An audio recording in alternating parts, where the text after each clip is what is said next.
Back again for another video. On today's topic, we'll be talking about the mirror. The mirror. The mirror is something that has been around for a very long time. Even in its inception in the Greek mythology about, what was his name? Narcissus was his name. And this story was about a hunter who came across a pool of water and noticed himself and fell in love with his own reflection. And this is where we derive a lot of our notions about narcissism and the vanity of oneself. But it was the reflection, the mirror, that caused him to see himself. There were other people, probably men and women, because this was Greek mythology that we're talking about here, where they found them to be very attractive, and they would always throw sexual and romantic advances at him, and he rejected them all because he never seen himself for what other people seen himself as until he looked in that reflection. And once again, he fell in love with himself. So much so that he stared into this reflection for the remainder of his life, and that's where he died. He died in his own narcissistic desire of itself. And this relates to relationships. Once again, the mirror, and how I'm going to frame this. But in my own life, I've told women several times that I create an environment around me. I am my environment. It projects from me from within. And that there will be things that you will see in my environment that will trigger you. They will start to make you feel some kind of way. I think I've told this story before, but I'm going to reiterate it again. But nonetheless, I give every woman that comes into my environment this introduction to tell them that there are things that are going to happen here that you have never experienced before in your life, or you may have, but this is going to be a true test of one's willpower in order to evolve. In so many words, this is what I say. But when I tell them this, they kind of shrug it off to say, oh, nothing. He's just talking nonsense, because I'm a very philosophical person. And I talk with a high level degree of intellect as well. So a lot of the things I say sometimes come off as gibberish, when in fact they're nuggets of truth and wisdom. But that's not up to me to decipher, nor for me to define. It's up for the viewer to behold the beauty, right? It's in the eye of the beholder. But nonetheless, I tell women promptly that when you face these struggles, it is nothing but a reflection. It's nothing but a reflection of who you are. It's not me. It'll never be me. Because in my environment, I don't go through these things. Think about it. If I were to sit in my own environment and notice things that will be challenging for me in my own environment in which I created, that means that I'm creating the challenges for myself, and that I am putting the roadblocks for me to hurdle over in my own environment. That doesn't make any sense. So it's not me ever. It's not me ever. But once again, I make sure that they understand that the experience that they're about to encounter is a reflection of themselves. This is to prompt them to prepare themselves for essentially a battle. And what this battle is with is their own dysfunction. Because once again, my environment is just a mirror. That's all it's ever been. But how it relates to the story that I started with is that they stare into this mirror and then they become fixated with it. And it causes the death and demise of their evolution, the next stage of their life. And in this, they point fingers. They say, oh, well, it's you. It's this person is that person is this person. But they totally forget the first introductory conversation that I had with them about this place becoming and being a mirror standing in front of them. That everything that they have experienced, will experience, and is going to experience will be a reflection of who they are. There's no finger pointing to do here unless you're pointing in the mirror and pointing at yourself, which most times they do, but they don't realize that it is them that they are pointing at. See, a mirror is still a physical object, right? Just like the water in regards to when Narcissus stared at his own reflection in the mirror, in the water. The water is a physical thing, though it gave off a reflection that reflected him, and he fell in love with it, and he fixated upon it so much that he killed himself just standing there looking at himself, right? The mirror is the same thing. It is a physical object. But the thing of it is that where it differs in story in regards to what happens with women very slightly is that they recognize that the mirror is a physical object. And when they look in the mirror and they see something they don't like, they blame the mirror for its reflection. This is a commonality amongst majority of women, because once again, we say very much on this side of town, on these YouTube streets, that women lack the ability for introspection, that everything is pointed outward for a definition, when really it starts with self and the inward progression and understanding and defining of oneself in order to project about your environment to see what you want to see and to make things what you want them to be. Nonetheless, this is still true regardless of whether one acknowledges this or not, that everything within is a projection of oneself, just like my environment. I project myself to be passively a reflection of what they have to fix. This is a learned thing that I had to do, because I'll tell you a story about me. When I was in the military, I encountered a lot of situations where I didn't necessarily agree with things. And then I went through a lot of hardship because of it. And I suffered from PTSD. And my PTSD got to a point where I no longer could see myself, and I can no longer understand the reality for what it actually existed to be. And this caused a downward spiral in my relationship with myself, my relationship with my family, my relationship with my friends, basically the relationship with my environment. So not only did I have a poor relationship with myself, I had a poor relationship with my environment, which causes a level of psychosis that we consider to be PTSD. But nonetheless, it came a point in my life where my inner self was completely fed up with the relationship that I had with the inner self. That's another topic that I'm going to discuss, is that even though we have a mind and it is very separate from the body, there is also a part of us that is separate from the mind itself.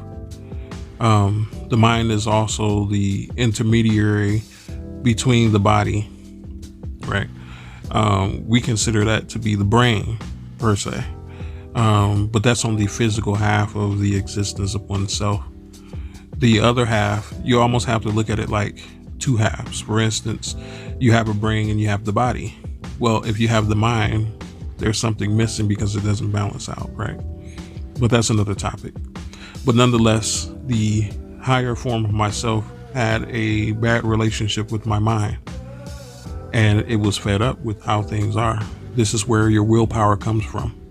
The willpower is generated from this part of yourself, and it is refined through the mind, and it is processed through the mind to the actual brain, and then it makes the body do what it's supposed to do. That's how that process goes. But anyways, my mind came to agreement with this, that it was completely fed up with that existence, that interpersonal relationship that was not great, and that outer personal relationship that was not sufficient. And upon the day that I came to this conclusion, I looked in the mirror. I looked in the mirror. I physically looked in a mirror, and I said to myself, I am the one that's in charge, and I have a choice to be happy. I am the one who is in charge of the direction of my life and everything that is the compilation of my existence. I am in charge of this at this point, and I choose to go in a different direction. I said this to myself literally in the mirror. Literally. I said this to myself. I tell this story to my submissives all the time. It's like it's like grandpa telling them stories, you know what I'm saying? You know, back in 75, you know what I mean? But nonetheless, I'm a teacher, so I have to tell them about how I came to the conclusion that I did. And it started and ended with the mirror. What I mean by ended was the portion where I can no longer see myself, and I can no longer see my environment for what it truly was. It ended when I actually looked in that reflection and acknowledged that I was the one who created the reflection.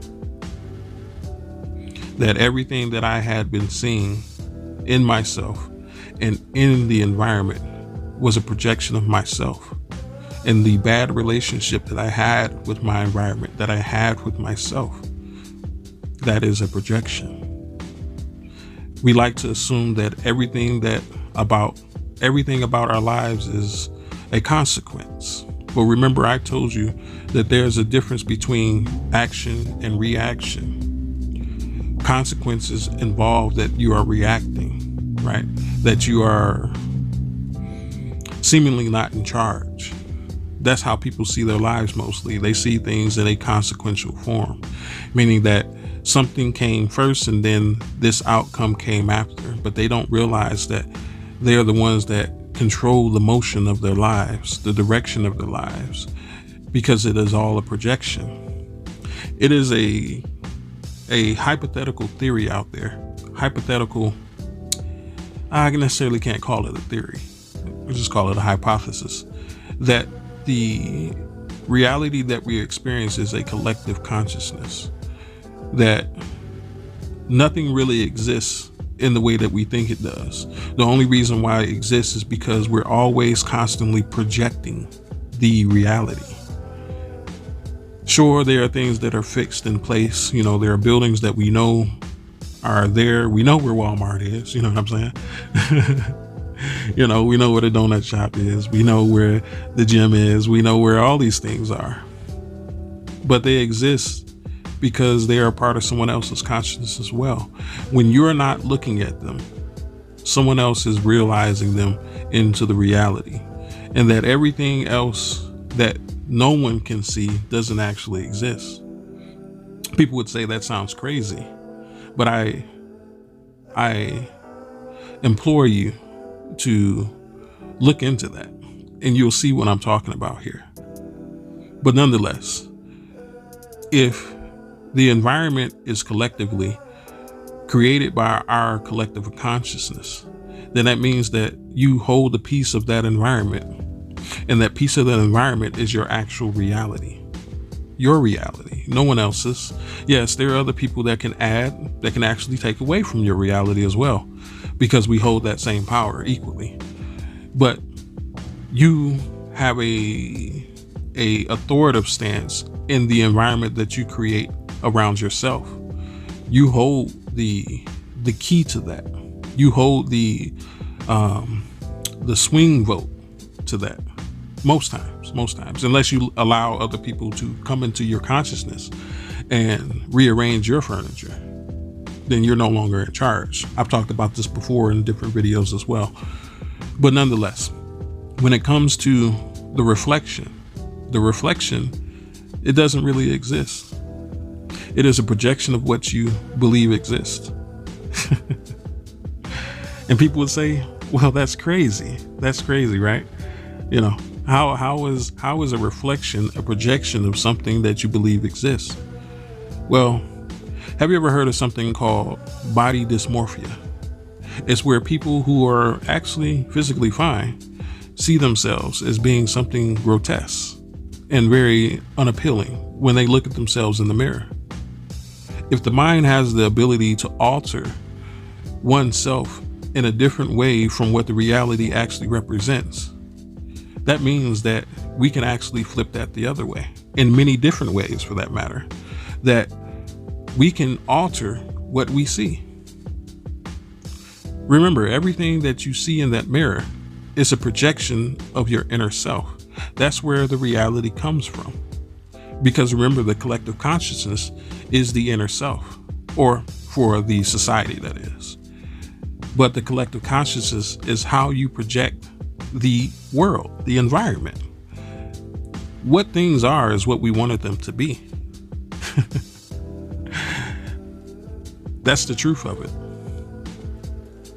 It's no different than when God said, "Let there be light," and he created the earth, the seas, and the sky.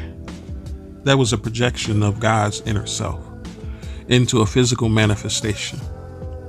And if we are to be representatives of God and we come from God, then we also have this same ability, but it is not to the capability of God, of course. God roughly created the universe, right? And that's a very large thing. But we hold this power as well, the power to project a reality from inner self, from inner consciousness. But we don't understand that this can be perverted by what you choose to accept inside your consciousness. Meaning that if you accept things that are bad, if you accept, and I say bad, as a, as a loose term, it's not, because we all have different morals and we all think certain things are bad that other people don't, but nonetheless, something that is unpleasant, something that is not in congruency with what you believe reality to be. If you allow that to come in and reign supreme, then when it reflects back out, that's what's going to appear. There's a reason why there is a word called manifestation. Manifestation simply means that there's a transduction of one thing going to another. It's energy being transferred into a different state. So if we take something from our consciousness and we transduce it, what is it going to turn into? Because your consciousness actually exists. There's not a person on this earth who is well aware of themselves, who does not believe that we don't have a consciousness, but the consciousness can transduce. And if the consciousness can transduce and there is something inside of there that was not created by you that you don't agree with, and it gets transduced, what's going to naturally appear? Something in your tangible reality that you don't like. But we are also the arbiters of those things as well at times. Most times, the things that we don't like in our life, we have created within our own consciousness. And I know I'm not really necessarily an esoteric speaker. I do bring in certain levels of philosophy that are very esoteric, such as this one. But I thought I might share with you my progression and the things that I have experienced and the things that have occurred, are occurring, and will continue to occur. Not because I necessarily want them this way, but because that's the way they actually are, right? Our dysfunctions are not necessarily our own. There are things that we allow to come into our consciousness and take up space. And thus we project them into our lives. Sometimes a lot of people's projections and realities are a result of their dysfunctions that they have allowed to come within, and they're not projecting who they truly want to be within themselves outwardly. This is where I come in, because while they are projecting, I am showing them themselves. I am showing them who they are and their level of dysfunction. And some make it, some don't. A lot don't, to be honest with you. Because I've noticed one thing about women, that they are on this constant spiral of rebirth and death. Rebirth and death. And it's not even in regards to evolution, but it is in purgatory. They are constantly in the revolving door of purgatory. And I am the one who is showing them that this is the road that they are on. Now, whether they accept it or not, that's not up to me. And they believe that just because I'm a dominant, I am the one that is supposed to make them do certain things, but that's not how this works. Because remember, your reality is a projection of yourself. The only reason why I'm here is because you projected me into your reality, that you asked for me to be here.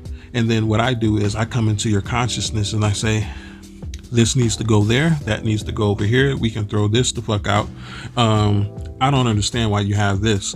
And yeah, I think we can clean the place up. And people would say that's necessarily changing a woman. Even women themselves say that is changing a woman, but it is not. I mean, because let's think about it. Let's say that we have a room that is cluttered, right? We have a room that is completely cluttered, in utter disarray. There's nothing organized. No one knows where anything is. No one can make sense, heads or tails, of what's going on in this room. And I come in as the organizer that I am, because they call for me. There's nobody that's just going to show up to your house and rearrange your things. You have to call for people to come and do that, right? But anyways, when they call for me and I come in and I say, I'm an interior decorator and I know how to fix this place up. That's what you call me here for. Here's my fee. And then I charge them up front, of course. And then I get to interior decorating and I use them to help and assist into making themselves into the room that they want to be. This is not me changing them. They are not even being altered, because when you go in and you clean the room and you fix it up and you make it look nice, did you really change the room? No, the room is still the same size. It's still the same dimensions. It holds the same things. It's just that things are more organized now and things are in the proper place. And some things had to get rid of, yes, but it did not change the room. If I have a couch in my room that is dilapidated and it is completely broken down, you know, there's stains all on it, and I say, you know what, that's got to go. That's not going to go with the rest of the decor in the room. And you agree. And we get rid of that dilapidated couch. Dilapidated, how would we say it? We get rid of that couch that isn't up to standards, and we put in a new couch. Did I change the room? Did you change the room? No, we just updated and we fixed things in the way that they're supposed to be. Because once again, this is a mirror. Don't point at the mirror for his assistance. Realize that the projection of the room is the room itself. It comes from the room itself. So when something changes in the room, so does the reflection.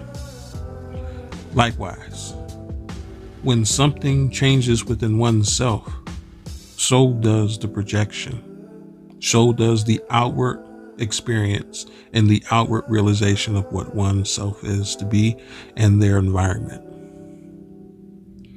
But anyways, like, comment, and share. Check me out on Facebook. Check me out on Patreon. But until next time, this has been the Wolf in Better Clothes. May you have a good day. And of course, peace be with you.